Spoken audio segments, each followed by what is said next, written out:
నేను 5 వెళ్ళాను.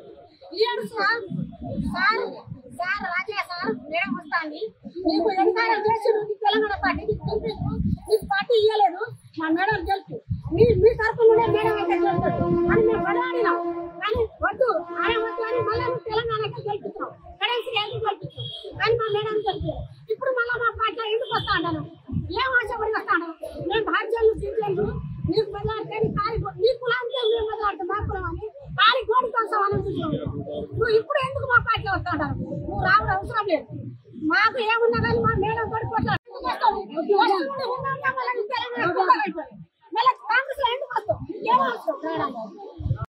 నాకేమైనా కావాలంటే మా ఇంటి రకం తోటి నడిచి నడతాం, కలిసి నడతాం. నేను ఆపద వచ్చిన నాకు ఈ మేడం కొంచెం మేడం మన పార్టీ ఖచ్చితంగా వస్తుంది. మన పైన మన సార్ ఖచ్చితంగా గెలుస్తారని బదలాడి ఈ రాజా దేవుడి మనకి ఇందిరా మేడం పార్టీ రాలేదు. ఒక్క 9,000 ఓట్లతో మన మేడం గెలవాలి. ఎందుకంటే ఈయన డాక్టర్ లెక్క కాలు పట్టి చూసిండు తెలంగాణకి గెలిపిందని అన్నాడు.